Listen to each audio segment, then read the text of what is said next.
ఒక్కసారి కళ్ళు మూసుకుని ఊహించండి.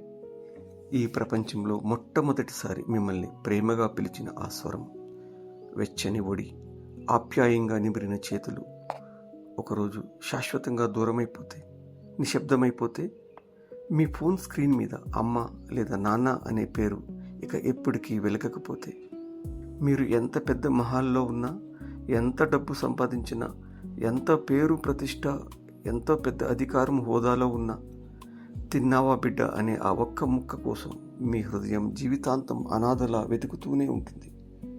ఈరోజు మనం మాట్లాడుకుంటున్నది ఒక కథ కాదు, మనం మర్చిపోతున్న ఒక పచ్చి నిజం, మన జీవితాన్ని మార్చగలిగే ఒక పరమ సత్యం. చిన్నప్పుడు మనం ఒక్కసారి కింద పడిపోతే అమ్మ గుండె వణికిపోయేది, మనకు నొప్పి కలిగితే అమ్మ కన్నీరు కార్చేది, మనకు కొద్దిగా జ్వరం వస్తే నాన్న రాత్రంతా కనురెప్ప వేయకుండా మంచం పక్కనే కూర్చునేవాడు. ఇద్దరూ కలిసి తడి బట్టతో సపచర్యలు చేసేవారు. మనం వాడిన మందుల కన్నా వారు చేసిన సేవలు మన హృదయంలో గుర్తుండే ఉంటాయి.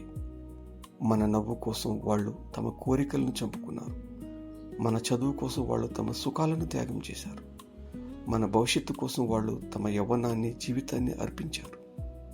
కానీ ఈరోజు మనం పెద్దవాళ్ళమయ్యాక, టైం లేదమ్మా, మీటింగ్లో ఉన్నాను నాన్న, తర్వాత మాట్లాడతాను అని ముఖం మీద చెప్పడానికి ఒక క్షణం కూడా ఆలోచించట్లేదు. ఒక్కటి గుర్తుపెట్టుకోండి, వాళ్ళు మీ డబ్బు అడగరు, ఆస్తి అడగరు, బంగారం అడగరు. వాళ్ళు కోరుకునేది ఒకటే, నా బిడ్డ నాతో ఒక 2 నిమిషాలు మనస్ఫూర్తిగా మాట్లాడితే చాలు. అతడొక పెద్ద వ్యాపారవేత్త, కోట్ల ఆస్తి, ఖరీదైన కారు, సమాజంలో ఎనలేని గౌరవం, అందరూ చూసి అసూయపడే జీవితం.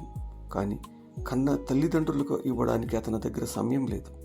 ఈ ఆదివారం వస్తాను నాన్న, ఈసారి తప్పకుండా వస్తానమ్మా అంటూనే సంవత్సరాలు గడిచిపోయాయి. ఒక ఉదయం ఫోన్ మోగింది. అవతల నుండి కేవలం ఒక్కటే మాట, మీ నాన్న ఇక లేరు. ఆ ఒక్క వాక్యం అతని జీవితాన్ని శూన్యం చేసేసింది.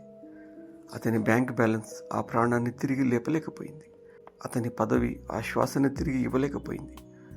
అతను కన్నీళ్లతో నాన్న భౌతిక కాయం పడి ఒకటే ఏడ్చాడు, నాన్న ఒక్కసారి నన్ను బిడ్డ అని పిలువు నాన్న.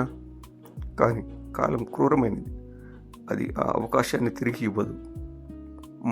మన పెద్దలు ఊరికే చెప్పలేదు, మాతృదేవో భవ, పితృదేవో భవ అని. దేవుణ్ణి మనం కళ్ళతో చూడకపోవచ్చు, కానీ ఆ దేవుడి ప్రేమని ప్రతిరోజు తల్లిదండ్రుల రూపంలో చూస్తూనే ఉన్నాం. దేవాలయానికి వెళ్ళి దీపం వెలిగించడం పుణ్యమే కావచ్చు, కానీ ఇంట్లో ఉన్న కన్నవారి ముఖంలో చిరునవ్వు వెలిగించడం అంతకంటే గొప్ప పూజ. వారి చివరి రోజుల్లో వారి మడతలు పడిన చేతిని పట్టుకుని, నేను ఉన్నాను నాన్న, నేనున్నానమ్మా అని ధైర్యం చెప్పడం వేల యజ్ఞాల కంటే గొప్ప ధర్మం.